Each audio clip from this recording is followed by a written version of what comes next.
ოქტომბერი მხედველობის დაცვის მსოფლიო თვეა. სტუმართან ერთად ვისაუბრებთ მხედველობაზე, რისკ ფაქტორებსა და მედიცინის თანამედროვე მიდგომებზე. გავიგეთ, თუ რა სიახლეებია თვალის ქირურგიაში. თემაზე სასაუბროდ შემოგვერთა ოფთალმოლოგი ქირურგი ბატონი გიორგი მექვაბიშვილი. მოგესალმებით, გიორგი. მოგესალმებით, დიდი მადლობა მოწვევისთვის და მივესალმებით ჩვენს მაყურებელსა და მსმენელს. ძალიან დიდი მადლობა თქვენ ჩვენთან მობრძანებისთვის. სიბრმავის წინააღმდეგ ბრძოლის და ცნობიერების ამაღლების მსოფლიო თვეა ოქტომბერი და სწორედ ამით გვინდა რომ დავიწყოთ ჩვენ დღევანდელი საუბარი. როგორ აღინიშნება საქართველოში საინტერესოა? საქართველოში და მსოფლიოში, მოდი ესე ვთქვათ, ბევრი კონფერენცია ტარდება, სამეცნიერო კონფერენცია, ძალიან მაღალი დონის კონფერენციები, რომლებიც ასე ვთქვათ, აერთიანებს მსოფლიო ექსპერტებს, წამყვან სპეციალისტებს დარგის, განვიხილავთ თანამედროვე მიღწევებს, განვიხილავთ აქტუალურ პრობლემებს, ასევე განვიხილავთ რა შეიძლება რომ გავაკეთოთ, რომ ეს ძალიან მნიშვნელოვანი პრობლემა, რაც კაცობრიობას აქვს, სიბრმავე, თავიდან ავიცილოთ, ან მაქსიმალურად შევამციროთ და ამავდროულად ტარდება საქველმოქმედო აქციები, ნახულობთ პაციენტებს და ძალიან აქტიურად ვართ ჩართულები ამ თვეში, ოქტომბრის თვეში, ამ კონკრეტული, ასე ვთქვათ, პრობლემის წინააღმდეგ ბრძოლაში. დიახ, აი გიორგი, თქვენ აღხსენეთ, რომ სიბრმავე ერთ-ერთი ისეთი დაუძლეველი პრობლემა შეიძლება ვუწოდოთ მაინც სამედიცინო სფეროში დღეისთვის და აი სტატისტიკაზეც მინდა გკითხოთ, როგორია სტატისტიკა ჩვენს ქვეყანაში და მსოფლიოში ამ კუთხით და ვიცით, რომ სიბრმავის სხვადასხვა წარმოშობის სიბრმავე არსებობს, ამაზეც ვისაუბრებთ. ძირითადად სიბრმავებს ყოფთ ორ ნაწილად კლასიფიკაციით. ეს არის შექცევადი და შეუქცევადი სიბრმავე. ანუ შექცევადი სიბრმავე ეს არის სიბრმავის ტიპი, რომლის თავიდან აცილება შეიძლება, ან თუ დადგა მხედველობის მკვეთრი დაქვეითება, ამის გამოსწორება შეიძლება, რაც შეეხება შეუქცევადს, სამწუხაროდ თვითონ ტერმინიდან გამომდინარეობს, რომ როდესაც ეს მდგომარეობა დგება, სამწუხაროდ ბევრი გაკეთება უკვე აღარ შეგვიძლია ხოლმე. საქართველოს თავის სტატისტიკით საბედნიეროდ უფრო მეტად დასავლეთის სტატისტიკაში გადის, დასავლეთის ქვეყნების, რადგანაც შეუქცევადი სიბრმავე პრაქტიკულად საქართველოში უკვე ძალიან იშვიათად არის. განვითარებად სამყაროში შეუქცევადი სიბრმავის ჯერ კიდევ პირველ ადგილას დგას კატარაქტა.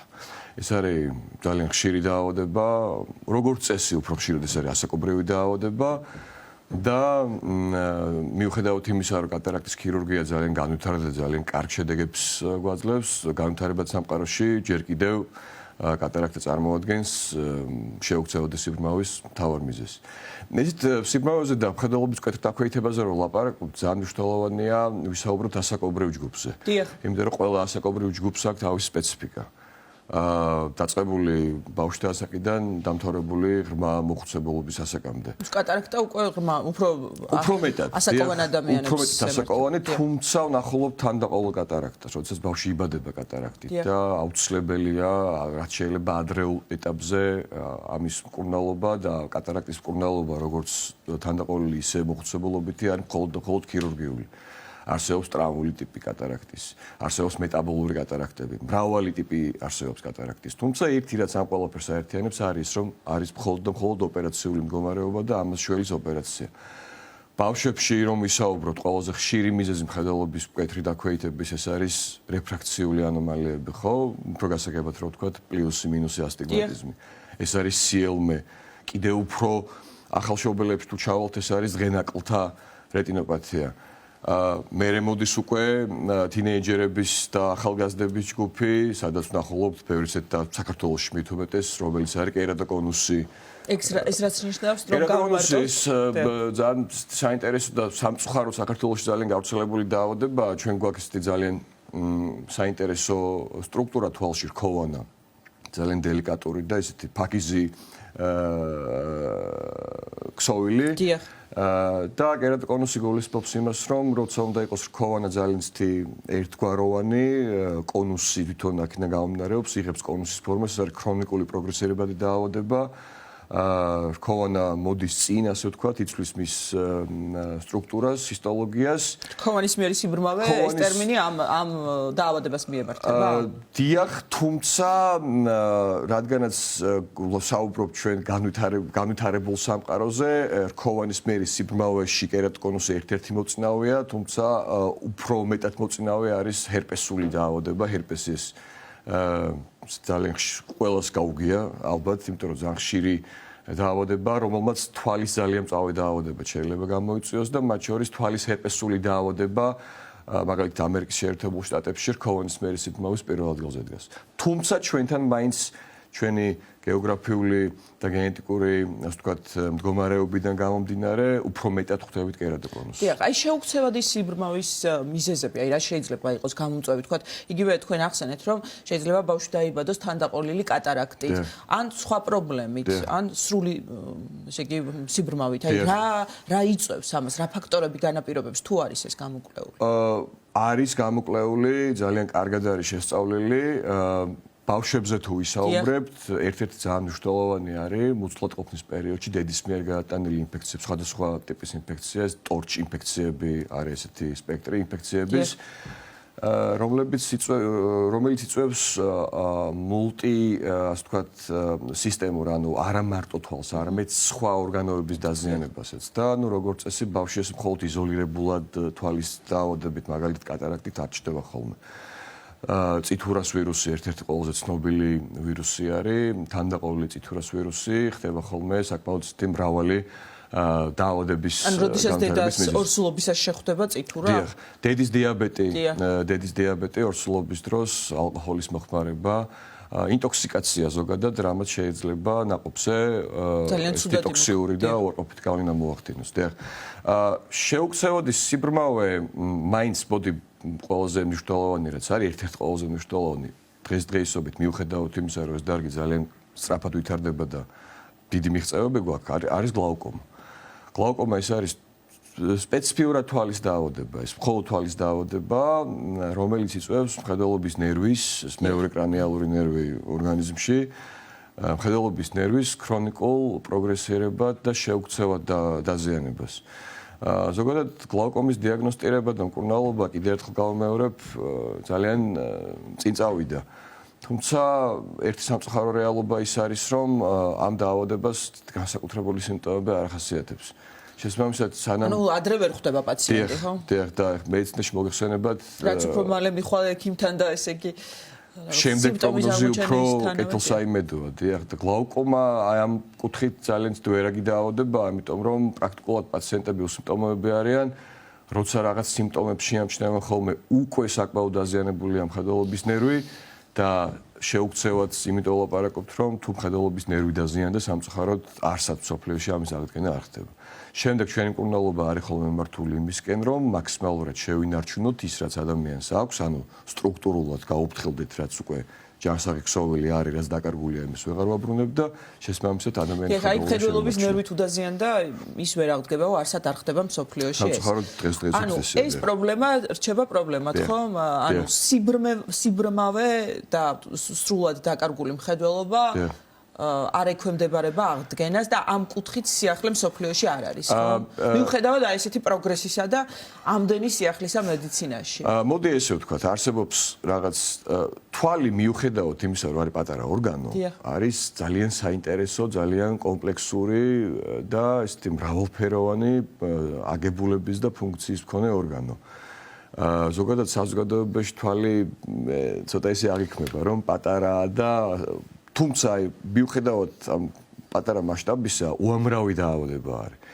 არსებობს გარკვეული დაავადებები, რომელიც რამდენიმე წლის წინ განუკურნებლად ითვლებოდა და დღესდღეობით მკურნალობა არსებობს. არსებობს დაავადებები, რომლებიც უკვე რამდენიმე ასეული წელი აღწერილია, ამაზე მთელი მსოფლიო მუშაობს, მაგრამ ჯერჯერობით მაინც განუკურნებლად ითვლება. ვერ ვიტყვით ესე, რომ არ ვითარდება დარგი და განუკურნებელი დაავადებები კვლავ რჩება განუკურნებლად. არსებობს პიგმენტური რეტინოპათიების არის ძალიან დიდი სპექტრი არის დაავადებების, რომლებიც ბავშვთა გენეტიკური დაავადებებია, გენეტიკური მუტაციის შემდგომ წარმოქმნილი დაავადება არის.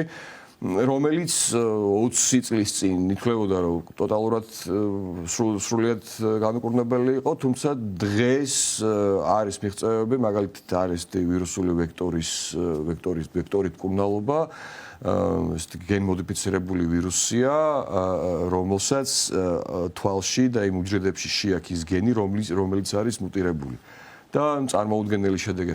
ნახეთ როგორ არის მედიცინის ნახტომები ახასიათებდა ყოველთვის მედიცინას. ანუ ერთ-ერთი ძალიან პირველი დიდი ნახტომი იყო, როდესაც ფლემინგმა შემოიტანა ანტიბიოტიკები. თუმცა მხედველობის ნერვის აღდგენა არ ხდება მაინც. თუმცა მხედველობის ნერვის აღდგენა ჯერჯერობით არ ხდება. რამე და გკითხოთ, აი ლაზერულ ოპერაციებთან დაკავშირებით იყო გარკვეული სკეპტიციზმი წლების წინ, თუმცა დღეს ესე იგი ძალიან დიდი ნდობა არის მსგავსი ოპერაციების მიმართ. აი რა შეიცვალა, თქვა გამოცდილება მაჩვენა რომ ამართლებს მსგავსი ოპერაციები და აი რა შემთხვევაში იყენებთ ამ მეთოდს პაციენტის მკურნალობის დროს?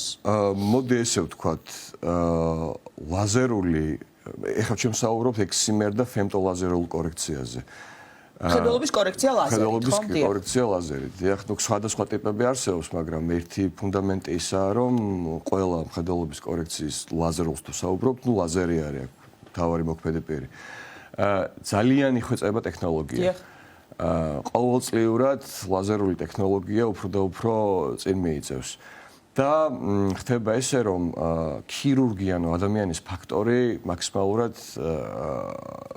ნაკლები, მოდი ვთქვათ, ნაკლები მნიშვნელობა ენიჭება ადამიანის ფაქტორს, ანუ კომპიუტერიზა ამ შემთხვევაში, ნუ ეს დადასტურდა, რომ კომპიუტერიზაციამ და ტექნოლოგიის ძალიან განვითარებამ უფრო და უფრო მეტად ეფექტური და უსაფრთხო და სწრაფი გახადა ეს ქირურგია.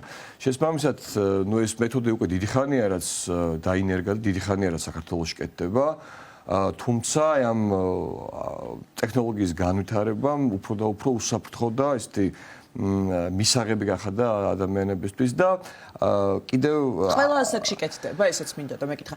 რატომღაც თითქოს აი ბავშვობის მოზარდობის ასაკში ერიდებოდნენ, ასე მახსოვს ყოველ შემთხვევაში აი სადაც 12 წლამდე. ჩვენ მოდესტ ჩვენებებს გააჩნია.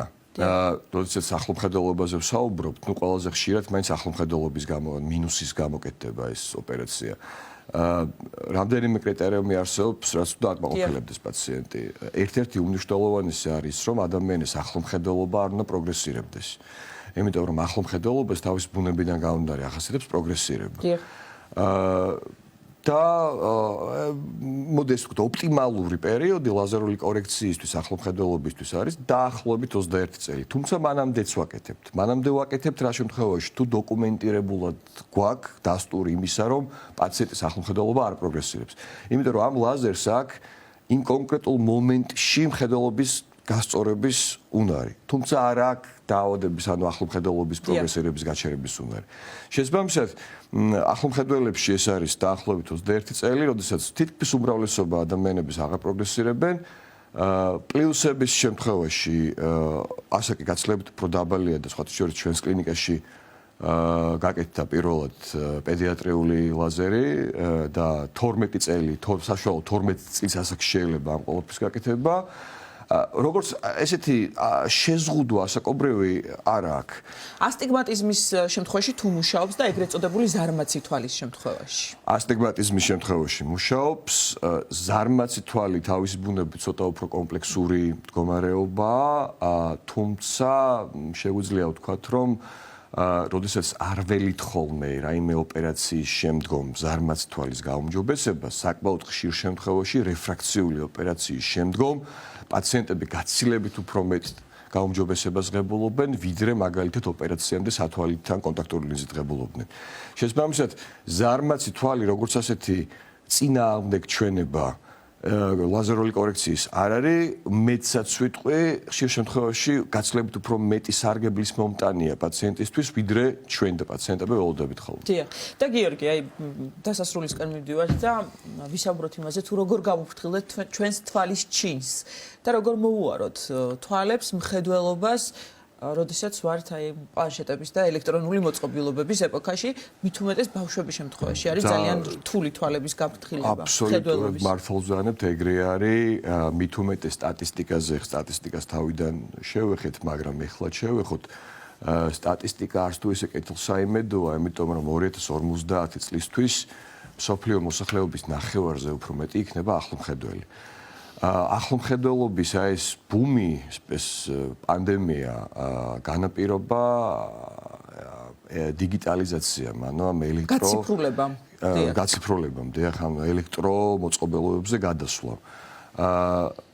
ეს დაუწერელი კანონია, რომ ბავშვობის ასაკში მაქსიმალურად შეზღუდვა, თუმცა ეხლა რა თქმა უნდა ვიაზრებთ, რომ ამის გარშეც არ შეიძლება და ძალიან მკაცრები არ უნდა ვიყოთ. როგორ დავიცვათ თვალები, თქვათ, სათვალით? არა, უბრალოდ ნაკლები კონტაქტი ეკრანებთან, მეტი ყოფნა გარეთ, რადგანაც გარეთ მნიშვნელოვანია დ-ვიტამინის სინთეზი მზის შუქზე ძალიან მნიშვნელოვანია. თვალისთვისაც მნიშვნელოვანია. თვალისთვისაც ძალიან მნიშვნელოვანია, მეტი ფიზიკური აქტივობა, მაქსიმალურად ჯანმრთელი ცხოვრების წესი.